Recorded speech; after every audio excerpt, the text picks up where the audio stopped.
siglos. Amén. Dios es bueno, Dios es fiel. Gracias a Él porque estamos nuevamente reunidos. Bríndale un fuerte aplauso a gratitud a nuestro Dios.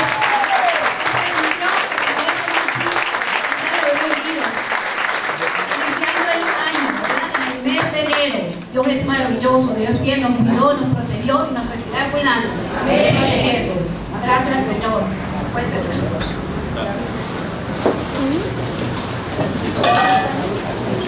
Continuando con el tema de este mes de enero, Dios sigue obrando. Tema muy adecuado para comenzar el año, ¿verdad? Porque sabemos que Él va a seguir esto durante todo el año. Lo vamos a seguir viendo obrar en nuestra vida de manera milagrosa y sobrenatural. Así que no tengamos duda, porque Él lo va a hacer. Y sobre todo, hemos aprendido desde el año pasado, ¿verdad? La gratitud. La gratitud. Yo estaba en el proceso, yo sabía la diferencia entre qué es gratitud, pero no la había tomado en serio. Pero a raíz de la pulsera, he minimizado la que sí se puede, amados, sí se puede. Hagan su pulserita, porque este es un compromiso. No con la pastora Maribel, con Dios. Porque cuando somos agradecidos, ¿cómo se abren las puertas de las bendiciones? Dios se manifiesta de una manera bellísima. El título de este tema le puse por nombre Dios obra en el silencio. Comienzo este mensaje con esta frase que me llamó mucho la atención. El silencio de Dios no es su ausencia. Porque muchas veces cuando se está pasando por un proceso, por alguna situación, muchos dicen, y no, pero dicen, Dios se olvidó de mí, Dios porque no me responde, porque yo me pidurité esto, incluso muchos le echan la culpa a Dios de las cosas que están pasando y no entienden el para qué, sino que se enganchan en el por qué. Pero el Señor usa el silencio para que nosotros aprendamos a confiar en el Dios de lo invisible, porque Él está obrando aún cuando no lo vemos. Y tenemos un fuerte aplauso al Señor, porque Él obra en el silencio. Él obra cuando no estamos viendo nada, Él está trabajando. Entonces tenga confianza que el Señor le va a dar la salida. Porque como lo dijo la pastora Raquel, los pensamientos de Dios siempre son de bienestar para sus hijos. Él nunca va a hacernos pasar por un proceso para quedarnos en el sufrimiento. Al contrario, es para bien, para el gozo. Podemos decir que cuando Dios obra en el silencio, esa es una capacidad que Él tiene de escribir derechos sobre renglones torcidos. O sea, que lo malo, Él lo convierte en bueno. Amén. En pocas palabras, es eso. Él transforma el mal en bien. Amén. Podemos ver reflejado esta frase en la vida de un personaje muy amado de la Biblia, que se destacó por su gratitud, por un hombre que no se quejó, un hombre que se mantuvo íntegro, a pesar de los muchos ataques, que lo vamos a ver desglosado ahora, y es un personaje que se llama José. En contraste con Jeremías, cuando Dios lo llamó, ¿qué hizo él? Se quejó. Señor, yo soy joven, ¿cómo? Claro, ¿por qué me llamas a mí? Moisés, yo soy tartamudo, Señor, yo no puedo hablar ante Faraón. David fue un hombre conforme al corazón de Dios, pero hizo muchas cosas incorrectas, ¿verdad? Y el caso en el Nuevo Testamento, Pedro, negó al Señor. Pablo perseguía a la iglesia, pero de José no se dice nada más. Qué impresionante, esta historia me cautivó, porque vemos que este hombre, a pesar de todo lo que tuvo que pasar, él se mantuvo siempre en gratitud a Dios, en silencio, en su proceso. Y aquí vemos cómo el Señor lo llevó de una situación difícil a la eminencia, que así es donde nos quiere llevar el Señor. Del pozo de la desesperación a la eminencia.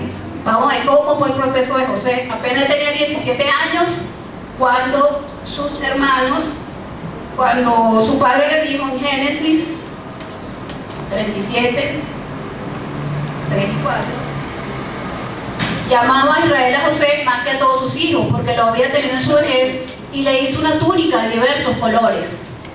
Y viendo a sus hermanos que su padre lo amaba más que a todos sus hermanos, le aborrecían y no podían hablarle pacíficamente.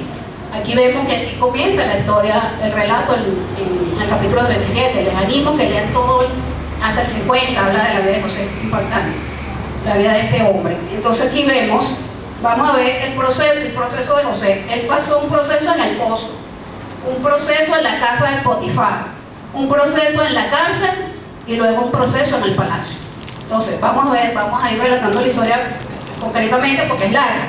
Entonces aquí vemos que Jacob amaba a todos sus hijos, eran 12 hijos, pero él tenía un predilecto y no lo negaba, era su hijo favorito. ¿Por qué? Porque era el producto del amor entre Raquel y él, y le hizo una túnica de colores, o sea que él se diferenciaba de todos sus otros hermanos. Pero eso generó envidia, celos y rabia, porque el favoritismo no es bueno, el consentido no es bueno. ¿Por qué? Porque puede ocasionar lo que le pasó a José. Jacob amaba a su hijo y no lo negaba. Entonces podemos ver que sus hermanos lo odiaban a tal punto que quisieron matarlo. Vemos que aparte de todo esto, José era muy obediente, porque sus hermanos pastaban las ovejas y su padre le dijo: ve a buscar al Fer, dame noticia de tus hermanos. Él fue y resulta que no lo consiguió. Él pudo haberse devuelto, decirle: papá, no conseguí a mis hermanos, y no pasa nada. Pero resulta que no se conoce. Él siguió buscando, llegó a Dotán, ahí están sus hermanos, y ahí empezó la tragedia de José. Porque cuando sus hermanos lo vieron, ahí viene el soñador, porque otra cosa que tenía José era que Dios le revelaba los sueños, tenía un don especial, y él sabía que él tenía un propósito grande. Dios lo iba a llevar a un lugar de eminencia, pero él no sabía cómo era ese proceso. Resulta que él le decía: no, usted se va a inclinar ante mí. Y él tenía cierto ego, ¿verdad? Aparte que era el consentido, él sentía con un muchacho de 17 años, era muy jogotico, como decimos nosotros, ¿verdad? Y resulta que sus hermanos estaban enfurecidos. Cuando vieron que José llegó, ¿verdad? Dijeron: ahí viene el soñador, vamos a matarlo. Los 11 conspiraron, los 10 porque Benjamín no, conspiraron para matarlo, pero Dios en su misericordia no lo permitió. Y Rubén intercedió por él y lo que hicieron fue meterlo en un pozo, una cisterna sin agua. Pero como, imagínense ustedes, el niño consentido, el niño que todo lo tenía, el hijo de papá, ¿verdad? Y ahora agarrado, preso y metido en una cisterna. ¿Cómo creen que estaba él? ¿Verdad? Se sentía solo, huérfano, desamparado. Pero allí comienza el primer proceso de José. ¿Por qué? Porque al único que tenía era su Padre Celestial, al cual él clamó, y él pudo sentir que Dios lo libró, porque ese día que sus hermanos lo iban a matar. Y decía: Señor, pero ¿cómo es esto? ¿Cómo se va a cumplir ese propósito, ese sueño de que voy a ser grande? Y ahora aquí tus hermanos me quieren matar. Resulta que el proceso en el pozo, Dios en medio del rechazo, si Dios rechazó a sus hermanos, pero Dios estaba allí. José fue amado por su padre, pero odiado por sus hermanos. Su sueño de grandeza parecía morir cuando fue arrojado a un pozo y luego fue vendido. Entonces, reflexión: a veces el pozo a nosotros es el transporte que usa Dios para llevarnos a nuestros deseos. Amados, si usted está pasando por un proceso, siente que está en el pozo, que no tiene salida, no se desespere. José, claro, al momento estaba angustiado, estaba desesperado, pero él se calmó y esperó en Dios. Y vemos cómo Dios metió su mano, pasaron unos madianitas por allí y sus hermanos lo sacaron y lo vendieron por 20 piezas de plata. Imagínense tú el nivel de esos hombres, de esos hermanos, hasta lo vendieron. Entonces el primer proceso, ¿cómo Dios obró? Dios no detuvo la traición de sus hermanos, pero protegió la vida de José, evitó que lo mataran y lo dirigió hacia Egipto, donde se cumpliría su propósito. El segundo proceso, en la casa de Potifar. ¿Dónde estaba Dios cuando José estaba en ese pozo y luego fue transportado a un país extranjero, donde él no conocía a nadie, no hablaba ese idioma, su cultura era muy diferente? Él era un muchacho consagrado a Dios, porque sus padres lo enseñaron. Supongo que Raquel, en su poco tiempo, lo enseñó a amar a Dios. Su papá, como era tan cercano a su padre, Él lo enseñó, le hablaría de sus experiencias, de él, de cómo Dios lo ayudó, de cómo Dios estuvo siempre con él. ¿Y qué pasó, José? Ahora tenía que poner en práctica lo aprendido, ¿verdad? Y en la casa de Potifar vemos que él empieza a prosperar, porque aún el jefe, el hombre que lo compró, Potifar, lo puso como mayordomo. O sea que José tenía una gracia especial. José ya tenía el Espíritu de Dios en él, y eso se manifiesta porque era un hombre íntegro, consagrado a Dios. Sabemos que la mujer de Potifar lo tentó. ¿Por qué? Era un hombre bello, le dice que era de buen semblante y de buen parecer, era un joven muy atractivo. ¿Y qué pasó a esta mujer? A lo mejor para ella era normal, ¿verdad? Fornicaron. Pero José no. José no vende sus principios. José en esta casa, ¿verdad? Aparentemente todo estaba bien, era esclavo, pero era mayordomo. Pero resulta que la mujer lo difamó, empezó a gritar de que la iba a violar. Y resulta que no, José lo que hizo fue salir corriendo y dejó su ropa. Él dijo, lo dice en Génesis 39:9, que él prefirió dejar sus ropas y no negar a su Dios. No hay otro mayor que yo en esta casa, y ninguna cosa me ha reservado sino a ti, a la mujer. Por cuanto tú eres su mujer, ¿cómo pues haría yo este gran mal y pecaría contra Dios? Maravilloso. Aquí él estaba, a pesar de que era un joven, está totalmente convencido de quién era su Dios y de que él no iba a negociar sus principios, porque era un joven, la carne tienta, ¿verdad? Y él podía ceder, pero no. Sus valores y sus principios estaban fundamentados en Jehová, en su Dios. Aquí vemos cómo pasó este proceso. ¿Y qué pasó? Lo llevaron injustamente preso. Él no tenía por qué estar preso, porque él no hizo nada malo, pero Potifar le creyó a su mujer. Pero era a propósito de Dios. Todo esto ocurrió en el silencio de Dios. Aparentemente Dios se ha olvidado de él, pero no. Dios no se ha olvidado, porque resulta que en la cárcel Dios lo prospera. Y estaba como en el olvido, ¿verdad? José pasó años preso injustamente. Interpretó los sueños, porque de hecho en la cárcel él fue también, como él era tenía la gracia, el favor de Dios, tenía un espíritu superior, ¿verdad? Inmediatamente lo ponían a dirigir, a aprender. Él aprendió todo. Esta fue la universidad de Dios para José. Fue una universidad, porque él aprendió de todo. Aprendió la administración. Lo vamos a ver más adelante. Génesis 39:21. Pero Jehová estaba con José y le extendió su misericordia y le dio gracia ante los ojos del jefe de la cárcel. Siempre caía en gracia, ¿verdad? Y aquí en el 39:2-3, más Jehová estaba con José y fue varón próspero, y vio su amo que Jehová estaba con él. Este fue Potifar, él vio que José tenía algo diferente a ellos. Y aquí el jefe de la cárcel también, este hombre tiene algo diferente. Este ya lo va a poner a dirigir porque es un hombre de confianza.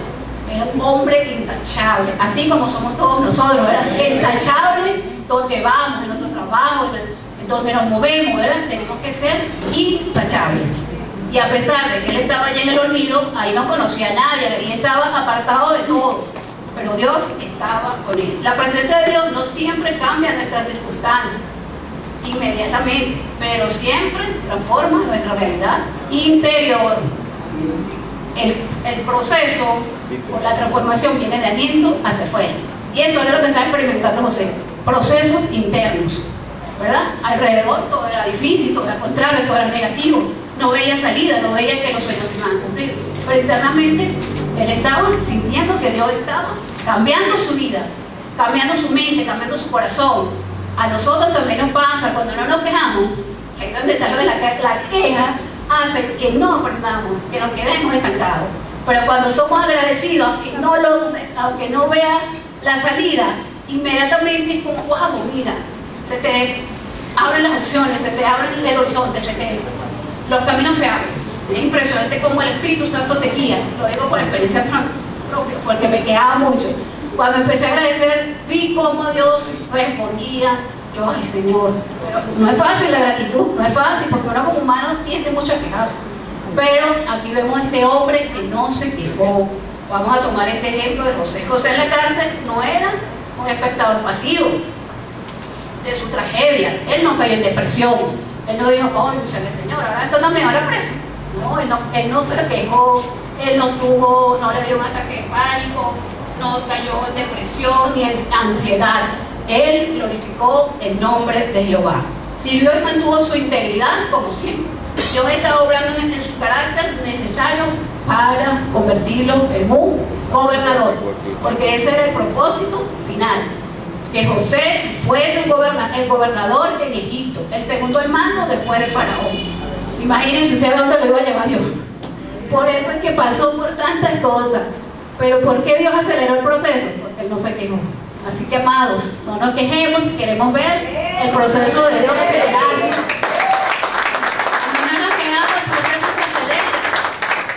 No nos quedemos estancados. El quejumbroso se queda estancado. Y como dijo el pastor Raquel, nadie quiere estar con quejumbroso.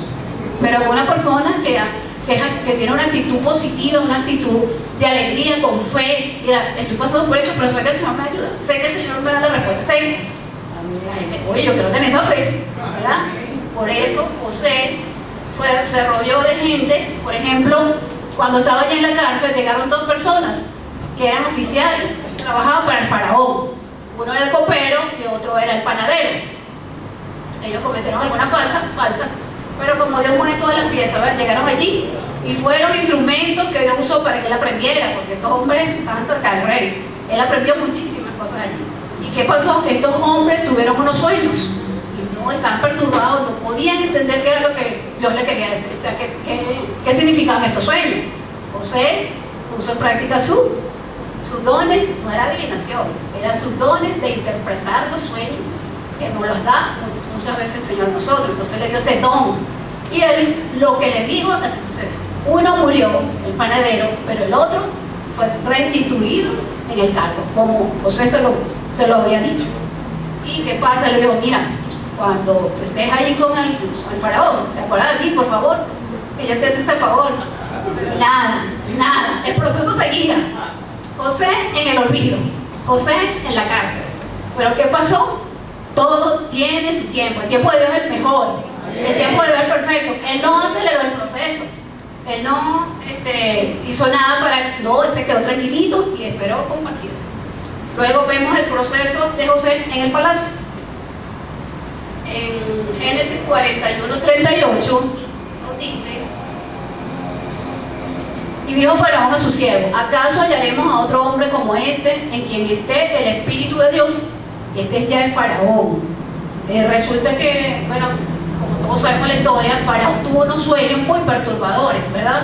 Dos sueños donde él no entendía nada y estaba que no podía dormir, estaban los magos, ninguno le pudo adivinar. Eso sí era adivinar, les pudieron adivinar lo que significaba ese sueño.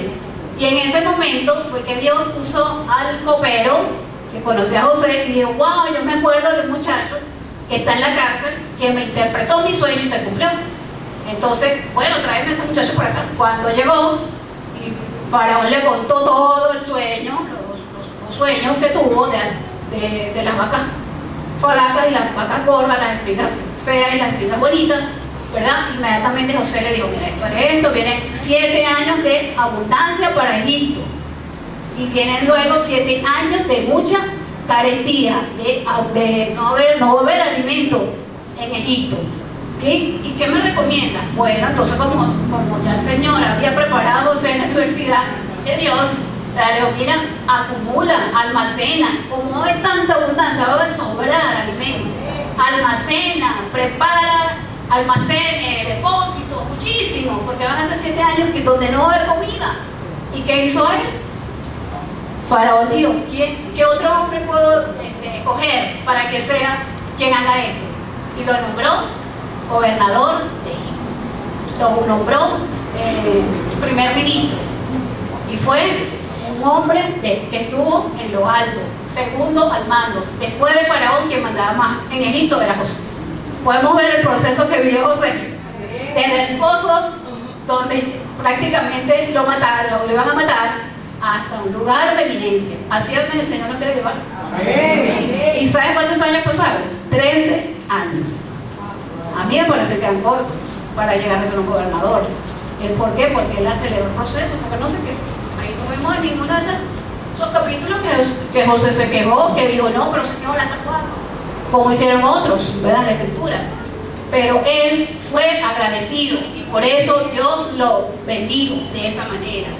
Y Dios lo usó de una manera sobrenatural para preservar al pueblo de Israel, porque no solamente en Egipto llega a pasar hambre, también todos los pueblos de alrededor, que allí estaban su papá, sus hermanos y toda su familia, que fueron preservados, ¿verdad? Para que la simiente de Dios, la simiente del Mesías, fuese guardada. Y por eso, amados, Dios nos quiere llevar a esos lugares de eminencia. No nos quejemos, no aborcemos el proceso de Dios, no estemos buscando atajos. Vivamos el proceso tranquilos, esperando en Dios. Quizás hoy te sientas en el pozo de la decepción por las situaciones que han pasado, tal vez tengas miedo, tengas temor. A lo mejor viviste una situación muy fuerte en estos días, ¿verdad? Y wow, dijiste, Señor, ayúdame, no te quedó más nada que clamar. Y Dios te escuchó. En la prisión puede estar en una enfermedad o una crisis económica, o en el exilio de unos sueños aplazados, donde no se ve que eso se vaya a cumplir. Pero te animo a mirar hacia atrás con ojos de fe y mirar hacia adelante con esperanza. Amén. El Dios que estuvo en el proceso de José es el Dios que orquestó cada paso, cada lágrima, cada injusticia. Es el mismo Dios que está en tu proceso. Él no desperdicia ningún dolor, amados. Cuando tengamos esos procesos de tristeza, de dolor, humillémonos, arrodillémonos y démosle gracias al Señor. ¿Quién se atreve en medio de un proceso donde no hay salida, darle gracias a Dios? A veces nos cuesta, pero hagámoslo. Agradezcamos que no entendamos. Eso fue lo que hizo Jesús. O sea, él no entendía, pero agradeció.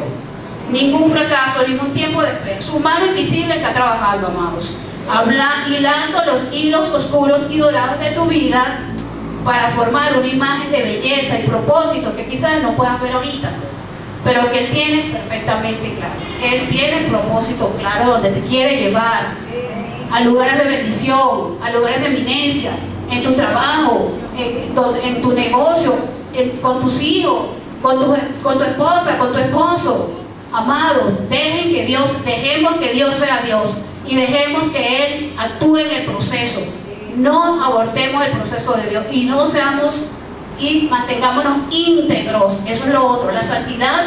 Dios nos bendice cuando estamos en santidad, cuando hacemos las cosas como Él nos manda, que perdamos el tiempo viendo las redes sociales, manguareando. Entonces con Dios, ahorita estamos en el proceso de en el cronograma de las 24 horas de oración, ¿verdad? ¿Quiénes están en ese cronograma? Hace la mano. La mayoría. ¿Y qué ha pasado? A mí, yo lo he sentido. He sentido una paz, un gozo, una alegría de vernos todos hora tras hora, hora tras hora. Oh, qué hermoso. Y eso fue, el Espíritu Santo se lo mostró a la pastora, ¿verdad? Qué hermoso. Un aplauso para nuestro Dios. Siempre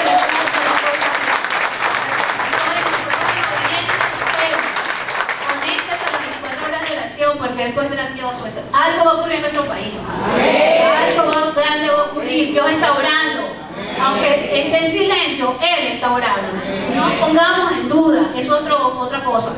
No ponga en duda que Dios va a hacer algo grande y que el pueblo de Dios va a ser preservado de todo mal, como lo escuchamos a la pastora Raquel y la pastora María también siempre nos dicen, algo grande va a ocurrir. No dudemos, no nos quejemos, sigamos esperando en Dios. Amén. No te rindas en el proceso, sé fiel hoy. La fidelidad es importantísima.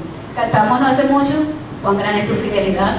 Seamos fieles a nuestros principios y a nuestros valores. Confía en tu maestro, en Jesús, que es nuestro maestro, porque la misma fe que sostuvo a José en la cisterna es la que te sostendrá a ti con esta promesa eterna, que en todas las cosas Dios obra para el bien de los que le aman, los que han sido llamados según su propósito. Romanos 8:28. Sabemos que este versículo no lo sabemos de memoria, pero internalicémoslo, creámoslo. Todo lo que Dios permite es para bien. Al final de la historia de José, José vuelve a resumir esta verdad para sus hermanos. ¿Saben que sus hermanos después se arrepintieron? O sea, fíjate, José los pudo haber mandado a matar. Entonces hay que verse uno al mando. Cuando ellos fueron allá a buscar comida, porque en Israel ya no había comida, no había cómo mantenerse en Canaán, no era Israel todavía. Y resulta que José los pudo haber mandado a matar, pero los amó, los perdonó. y ahí está el secreto de ese gran hombre. Perdonó a sus hermanos, no los acusó, no se vengó. Al contrario, él les dijo en Génesis 50:20: vosotros pensasteis mal contra mí, mas Dios lo encaminó a bien, para hacer lo que vemos hoy, para mantener en vida a muchos pueblos. Qué hermoso, ¿verdad? Dios es demasiado maravilloso. Y eso es lo que Él nos dice a nosotros, que si estamos en el proceso, si estamos atravesando, Dios lo permite para bien. Dios quiere lo mejor para el pueblo, para su pueblo escogido. No dudemos, ¿verdad, hermano? No dudemos, creámosle al Señor. Pase lo que pase, ponga su mirada en el Señor. No cuestione, no dude, no tema, porque Dios está, así como estuvo con José, en silencio, pero él sabía que estaba en su corazón, él sabía que Dios estaba allí en el medio de su proceso, y por eso él salió victorioso. La universidad de José fueron 13 años, pero para ver a su papá pasaron 22 años. Y aquí vemos que él era el favorito de su padre, ¿verdad? Su padre lo sobreprotegió, lo amó, lo cuidó, pero Dios lo arrancó de allí, de la comodidad, y lo llevó a ese país desconocido, ahí donde no había papitos que lo cuidaran, ni lo amaran, ni lo protegieran, sobreprotegieran, ¿verdad? Pero si estaba su papá Dios, si estaba su papá Dios, quien fue que lo cuidó todo el tiempo y lo amó. Y aquí vemos que 22 años después él vio a su papá. Qué hermoso. Pudo abrazar a su papá. Viste que se colgó de su pecho y no lo quería soltar, se supone, ¿verdad? Y eso lo hace Dios. Él obra de manera sobrenatural y nos complace en todo.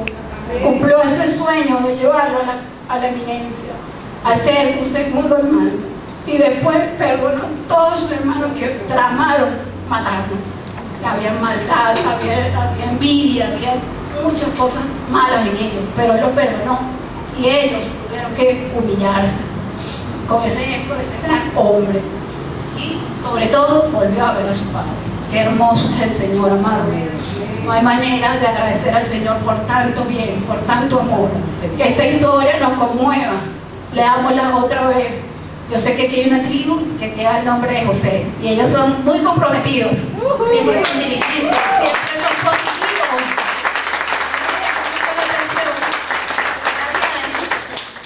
En el vivo dijo que ella tenía su pulsera en el mismo sitio, en la mano derecha, ¿verdad? Que es donde estamos agradecidos. Y no se la había pasado para acá. Y yo me quedé, wow, la pastora de él no se queja, gloria a Dios. Una José. Un aplauso para la pastora de Ana. Ella puede estar pasando, porque su esposo es militar, está en Zulia, ¿verdad? Ahí está ella firme, ahí está, para adelante, dando ejemplo, ayudando a sus hijos, ayudando a sus discípulos. Gracias, pastora Diana, por este ejemplo. Pero no cambiando esta pulsera de aquí, de mano derecha. Bueno, entonces quiero cerrar con esta adoración milagrosa. El Señor sigue obrando milagros. Vamos a ponernos de pie y vamos a cantar esta canción.